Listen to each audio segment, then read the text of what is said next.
there's a battle raging in the health world, and it's not over carbs this time. It's animal versus plant protein, team tofu versus team steak. And both sides are shouting, we're better. But here's the truth. They're both right. And they're both missing the point, because this isn't an either or game. It's a yes and. So today I'm going to be breaking down how to use both plant and animal proteins to hit your macros, burn fat, build muscle, boost energy, and heal your metabolism, all while aging powerfully and, more importantly, eating delicious, satisfying meals. So let's talk first about the most underappreciated, misunderstood, and misprioritized macronutrient out there. Yes, I'm talking about protein. And here's the deal. It's not just good for your muscles. It's good for everything. So let's clear something up. Protein is a functional macronutrient, not a fuel source like carbs or fat. Yes, your body can break it down for energy in a pinch, but it does that at a cost, often by cannibalizing your own muscle tissue. So let's not let it get to that point, okay? Instead, think of protein as your body's construction material, your internal repair crew. Your skin, bones, hair, enzymes, neurotransmitters, immune cells, they're all made from amino acids. These are the building blocks of protein. And here's something else most people don't realize. You don't store amino acids like you do carbohydrates as glycogen or fat. There's no protein pantry in your body. So when you're not getting in enough protein, your body has one place to go look for them, your muscle. And once you start losing muscle, your metabolism slows, your insulin sensitivity drops, and body fat just starts accumulating. That is not aging powerfully. That is aging poorly. So here is how protein keeps you lean, strong, and energized. First of all, protein is what triggers muscle protein synthesis. This is that process of repairing and rebuilding muscle. Now, you've probably heard me talk about this, that after the age of 30, we can lose up to 3 to 8% of our muscle mass per decade, even as much as 1% a year. And protein is your first line of defense. Plus, protein is very thermic. Protein takes more energy to digest and assimilate than fat or carbs. That means your body burns more calories just breaking it down. Up to 25 to 30% of protein calories go towards digesting that protein. It's literally a metabolism booster. Also, it's amazing for satiety and craving control because protein is the most satiating macronutrient. It turns on fullness hormones like peptide YY and GLP-1, you've heard about that one, and keeps ghrelin, your hunger hormone, in check. What does that mean for you? Fewer cravings, better appetite regulation, and way less snacking.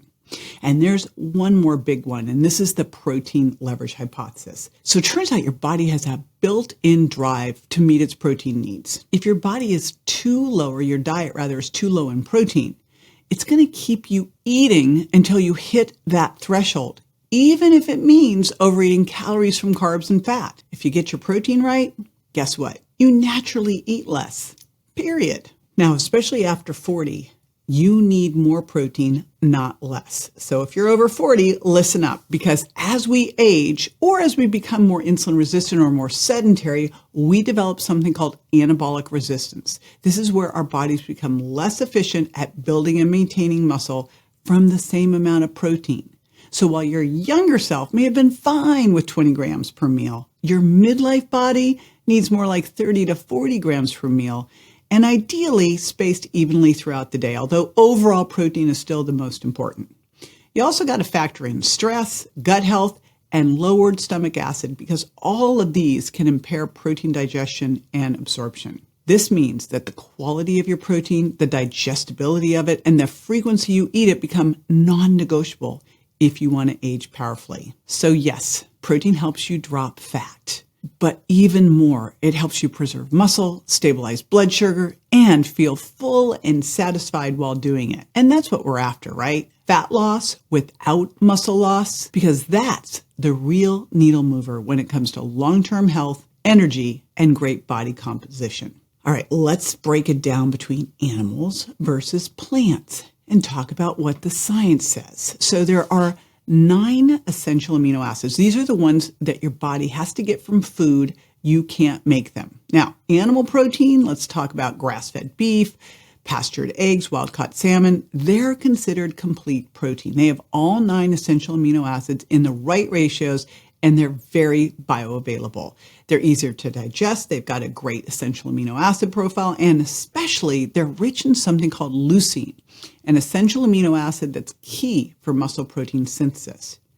But there is a trade-off. Animal protein often comes with fat, and not all fat is created equal. You are what you eat. So if your animal is eating garbage, toxins, etc., guess what? So did you. This is why I'm a stickler for grass-fed, pasture-raised, and wild-caught sources. This is also going to improve your omega-3 to 6 ratio, which is going to help control inflammation too. All right, now plant proteins, beans, lentils, nuts, seeds, and grains, they're often out of balance. They might be lower in key essential amino acids like lysine or methionine. Plus, they're wrapped in fiber, which is great for your gut, but it can make amino acids harder to access. However, plants bring things that animals don't beyond that fiber. They bring polyphenols and they bring phytonutrients.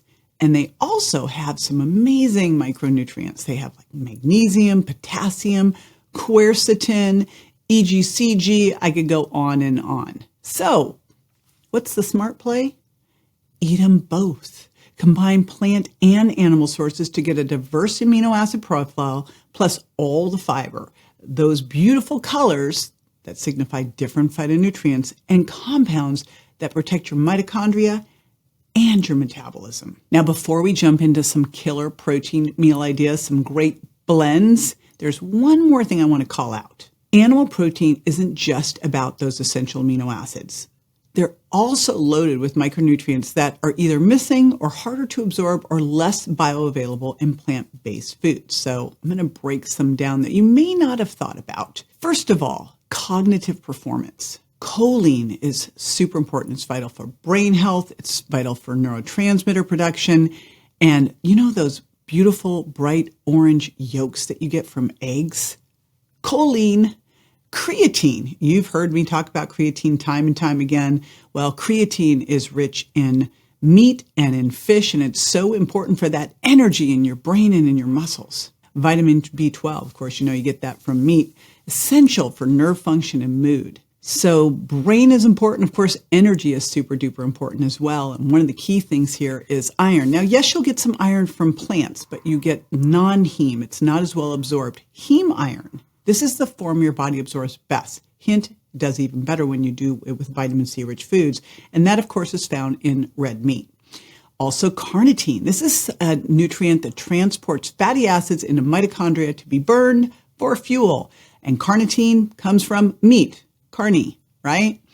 And then what about protecting your cells and longevity? I take astaxanthin, but I also make sure I eat wild salmon a couple days a week because this is a powerful antioxidant. It's what keeps that wild salmon pink. And then zinc and calcium and selenium, which are so important for your immunity, your bone health, and your metabolism. And then, of course, there's muscle performance and muscle repair. And one of the things I think here is taurine. You find this in shellfish that can be so good for muscle function and muscle recovery. And let's not forget omega-3s like EPA and DHA. Of course, we always think of these in wild fish. They're great for controlling inflammation and cellular health and resensitizing your hormone receptors. You can also get them in some grass-fed meat. And here's what's wild. A single serving of grass-fed liver or a few ounces of wild salmon delivers more of these amazing nutrients than you get in a whole shelf of supplements. Now, don't get me wrong here. Plants, of course, bring their own treasure trove of polyphenols and antioxidants and fiber to the table. But animal foods bring critical nutrients and forms your body can use immediately without having to convert them or combine them with anything else. So I say that because it is not about picking sides. It's about stacking the advantages. All right, let's get practical. I'm going to give you a little insight into some of my favorite dishes that I do at home. These are omnivore deals that give you like 30 to 40 or 50 grams of protein per meal, and they're easy and you don't have to overthink it. So what I love to do are pastured raised eggs, 2 or 3 pasture raised eggs. And then I also have cage-free egg whites in a box. And I put those together. I add in sauteed spinach and mushrooms, and I will throw a little feta or goat cheese on top. That is just an easy one that's delicious. Quite often for dinner, I will take cauliflower rice and lentils, mix it together, and put some wild salmon over the top. So that's an easy one. What about chicken? Okay, I'm obsessed with Our Place Wonder Oven. Holy smokes, it's fantastic.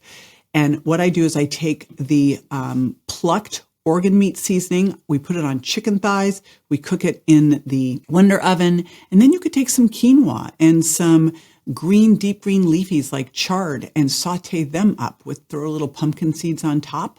That's an easy one that is delicious. And then, of course, we love our grass-fed, grass-finished steak. Shout out Butcher Box. And what we love to do with it is a saute of onions and mushrooms.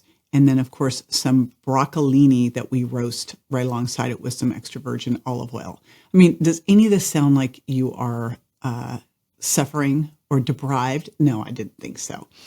Another one that I love is just taking some Greek-style yogurt. I stir in my Reignite Wellness bone broth protein powder into it to add to it, and then I'll throw in there some chia seeds or some freshly ground flaxseed meal. So that is one of the ways that I bump that up. Of course, I also throw in there my collagen. So here's the theme: protein plus fiber plus colors. We're layering in different complete proteins, all these gut-friendly plants, and then, of course, those longevity-boosting compounds. And I'm keeping it delicious, doable, so it's totally dialed for you who wants to eat well, age strong, but not spend hours in the kitchen because, who wants to? And don't get me wrong, I love plants, but I got to do a little quick note on plant-based pitfalls, because if you're trying to hit your protein needs just with nuts, seeds, or avocados, you are going to hit your calorie ceiling long before you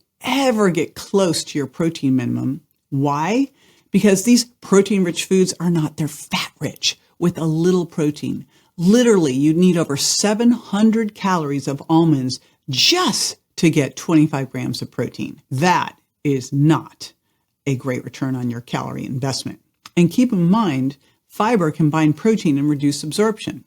So if you are relying heavily on plant protein, you got to diversify and consider pairing things like one of my bone broth shakes or my pea shake, or you can add in my amino acid power powder, my essential amino acids. Here's the bottom line: your metabolism isn't broken, it's underfed, undernourished. And protein is the most powerful tool you have to heal, rebuild, and thrive, especially as you age. When you take an eat protein first, plant-powered, muscle-focused approach, you can burn fat more efficiently, you can build and preserve metabolically active muscle, you can age powerfully with fewer cravings, better energy, and a focused, sharp mind. All those things are possible. Again, this is not about picking sides. It's about strategically combining the best of both worlds to support your body from the inside out. So go ahead and go grab that grass-fed steak and the broccolini. Blend that protein shake and toss in some chia seeds, because when you give your body what it needs, you don't just survive, you thrive. Now, if this video has helped you rethink your plate, be sure to like, subscribe, and share it with a friend who's still arguing with you over tofu versus steak. Let's start fueling our futures, right? With food that actually works.